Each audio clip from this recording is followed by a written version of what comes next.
आज क्रिश्चियनिटी के अंदर पंजाब ही नहीं पूरा भारत परेशान है। क्यों?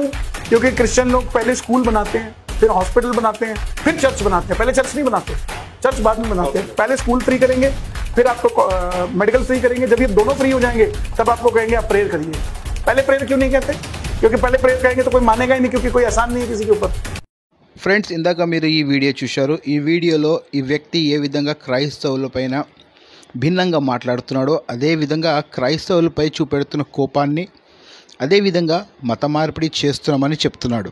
ఒకసారి ఇతని వీడియో మీరు క్లియర్గా వినండి. ఇంతకుముందు ఇతను ఇలాంటి మాటలు అనేది ఎప్పుడు మాట్లాడలేదు. ఈ మధ్యలోనే కొంచెము మరి ఎవరి సపోర్టో తెలీదు బాగానే మాట్లాడుతున్నాడు. నార్త్ ఇండియాలో చాలా దారుణంగా ఇతడు క్రైస్తవులపైన బురద చల్లుతున్నాడు. ఒకసారి మీరు చాలా జాగ్రత్తగా వినండి ఇతను ఏం మాట్లాడుతున్నాడో. పంజాబ్ చెందిన ఈ వ్యక్తి ఇతడు ఎలాంటి మాటలు మాట్లాడుతున్నాడో ఒకసారి మీరు చాలా జాగ్రత్తగా వినండి.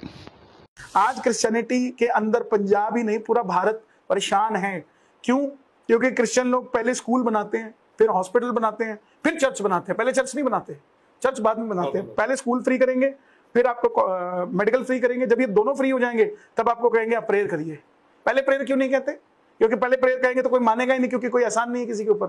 आज आप कहीं पर भी चले जाओ, आपको बड़े बड़े हॉस्पिटल्स के अंदर नर्सेज मिलेंगी जो कि क्रिश्चियन होंगी। वो पहले गरीब लोगों को इलाज करेगी। 15 दिन, एक गरीब का एक्सीडेंट होता है उसको 10 दिन लगते हैं इलाज होने में। 10 दिनों तक उसको कहेगी तेरे घर में ये भेज देते हैं, वो भेज देते हैं, और पीछे से उनके घर वालों को प्रेयर कराने ले जाएगी। What is this? क्या हो रहा है? ये तो कह रहे हैं हम तो किसी गरीब की मदद कर रहे हैं, हाँ, रोटी दे रहे हैं। जब उसका धर्म ही बदल दिया। फंडिंग कितनी बड़ी है। आज आप पंजाब छोड़ो, चंडीगढ़ के इतने बड़े बड़े स्कूल्स हैं, आप चले जाओ वहां पे पैसा लेके स्कूल में नहीं एडमिशन होगा बच्चे का। वहीं कहेंगे जी उस सेक्टर में ये चर्च है, उसके फादर से मिल लो, आपका एडमिशन हो जाएगा। आदमी जाता है, हाथ जोड़ता है, झुकता है, झुक गया साहब। झुकने के बाद करोड़पति खरबपति थोड़ी ना रह जाता है कोई। जब धर्म ही आज बच्चों के, आप क्रिश्चियन स्कूल से जो बच्चे पढ़ते हैं, सेंट जॉन, सेंट कबीर, जो भी व्हाटएवर, उनसे प्रेयर सुनो सुबह कि तुम्हारे स्कूल में, हमारे टाइम ही नहीं हमारे पास अपने बच्चों की बात सुनने की। सुबह उनकी प्रेयर सुनो, एक भी नहीं बोलेगा कि ऐ मालिक तेरे बंदे हम। अंग्रेजी में बोलेगा जो हमारे को समझ नहीं आती। क्या समाधान आपकी नजर में? इसका समाधान एक ही है कि सबसे पहले हमारे खुद के लोग जो गांव में रहते हैं वो इस बात का ध्यान दें कि कोई कन्वर्ट ना हो, मदद करें एक दूसरे की। धर्मांतरण के लिए लोगों को रोका जाए, समझाया जाए कि जो आदमी आपके पास आ रहा है, मैं जा रहा हूं तो मैं अपने फायदे के लिए जा रहा हूं, इस फायदे के लिए जा रहा हूं कि कोई धर्म को बदले ना।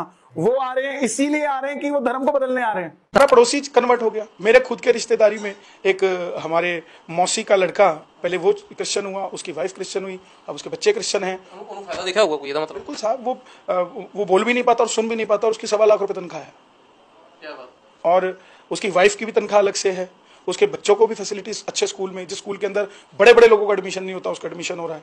అయితే ఫ్రెండ్స్, ఈ వీడియో మీరు చూశారనుకుంటున్నాను.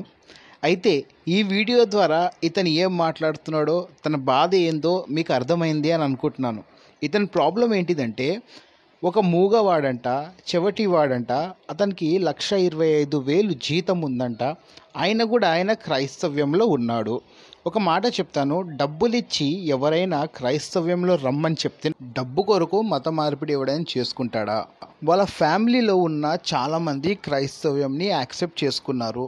వాళ్ళకు ప్రాబ్లం లేదు, వాళ్ళకు మంచి ఫెసిలిటీస్ ఉన్నాయి, వాళ్ళకు కావాల్సిన సౌకర్యాలు కూడా అన్నీ ఉన్నాయి. 1,25,000 జీతం ఉన్న ప్రతి వానికి మంచి సౌకర్యాలే ఉంటాయి. దీనికి ఏదో ప్రొపగాండా క్రియేట్ చేసి ఏదో ధర్మాన్ని కాపాడుతున్నాం అని బిల్డప్లు ఇచ్చి క్రైస్తవులపైన పడి ఏడుస్తున్నాడు. ఇలాంటి వీడియోస్ నేను ఇంకా ఎన్నో తీస్తానండి. మీరు దయచేసి ఈ వీడియోస్ని మీరు చాలా జాగ్రత్తగా వినండి. మన తెలంగాణ, ఆంధ్రానే కాదు, భారతదేశం అంతటా క్రైస్తవులపైన ఏ విధంగా ఏడిచి చేస్తున్నారో అనేది నేను మీకు ఈ వీడియో ద్వారా చూపెడుతున్నాను. ప్రతి మూల నుంచి మీకు వీడియోస్ అనేది తీసుకొని వస్తాను. పంజాబ్ క్రైస్తవ్యంలో చాలా ఫాస్ట్గా, చాలా వేగంగా మారుతుంది. సో ఈ బాధ తట్టుకోలేక కొందరు ధర్మాన్ని కాపాడేవాళ్ళు, ధర్మం గురించి తెలియని వాళ్ళు ఇలాంటి వాక్యాలు చెప్తూ, ఇలాంటి మాటలు చెప్తూ క్రైస్తవ్యాన్ని ఆపాలని చూస్తారు. క్రైస్తవ్యము ఎప్పటికీ ఆగదు, ఎవ్వరూ ఆపలేరు కూడా. సో కాబట్టి ఫ్రెండ్స్, మీకు ఈ వీడియో నచ్చినట్లయితే లైక్ చేయండి, షేర్ చేయండి, సబ్స్క్రైబ్ చేయండి. అంతవరకు మీకు అందరికీ దేవుడు దీవించును గాక. ఆమెన్.